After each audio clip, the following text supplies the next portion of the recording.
The second most important element of assessing a pre-construction investment, if it's a good opportunity or not, is to assess something what I call the edge. Does it have any form of an edge over any of the other pre-construction properties? Now, basically what it means is that what is it about this pre-construction project that makes it stand out compared to all of the other pre-construction projects or the neighboring buildings that are currently present. Now, in this area of edge, we can, what are the various different things that gives an edge to a particular pre-construction project? We're going to define this in 3 different areas. Number 1 is going to be location. Number 2 is its features and amenities that perhaps the building might have. And number 3 is going to be the uniqueness and the prestigiousness of that particular building. In these 3 areas is what differentiates between one pre-construction project to the other. Now, the first one is location. There are important things to consider within location, as in, is this building being built, let's say for example, beside a transit or a subway? Okay, is it beside a mall? Is it close to colleges and universities? That gives it an edge. Is it located right on the water, for example? Is it a waterfront property? Is it in iconic places? Is it special districts like the distillery district or the financial district or the entertainment district, for example, in downtown Toronto? These gives it specific advantages. There are specific type of clients that helps to build those particular demands. What is its walk score, for example?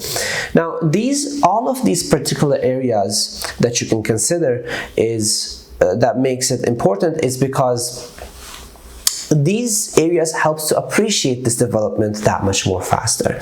It is known historically that any particular area, any particular buildings that is beside transit, it always helps to build demand in that area. Anywhere that transit, subways is coming, people move into those areas. When people move into those areas, the rentals go up, the job market goes up, the demand on these units go up.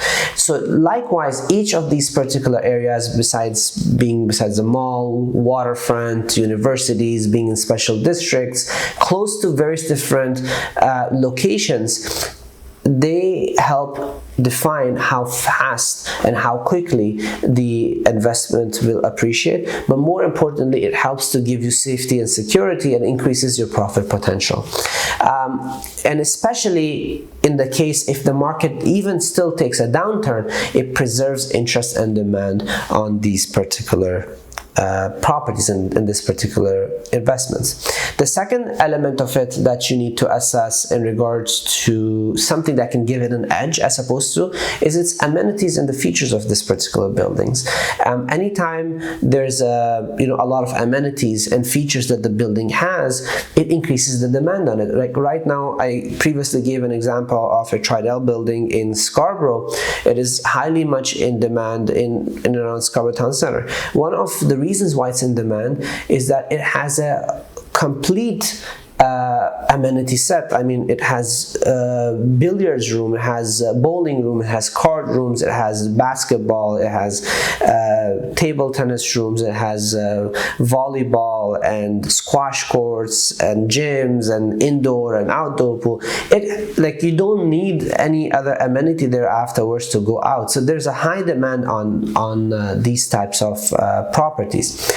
Another element of it is this particular building or project that you're investing in, is it part of a community? Is it going to be sort of a big community that's going to be built, maybe perhaps multi-building, multiple areas? Because when there's a community, then in that particular area goes through redevelopment, i.e. there schools there comes shopping malls, there comes hospitals and police stations, and basically the entire community goes through redevelopment.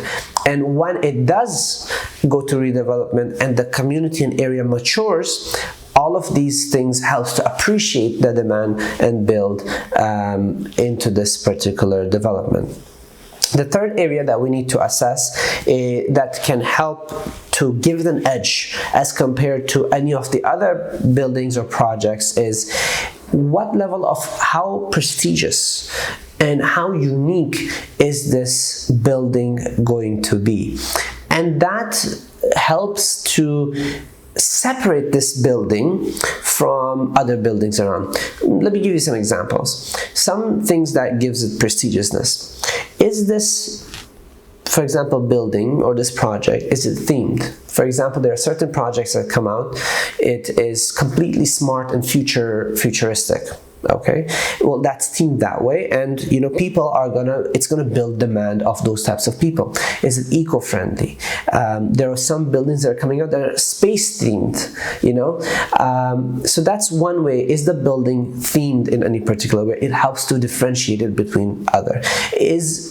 Certain buildings are, for example, they say it's going to be the tallest building in this particular area, and that certainly brings an edge because it's a sign of prestigiousness and uniqueness that, okay, I'm going to be in a building or I'm on this particular floor, it's the tallest floor, and it gives particular views. Is it near water? For example, Pier 27 is a building that's built on water. We just did a project called LJM Harborfront. It's being built right on the water.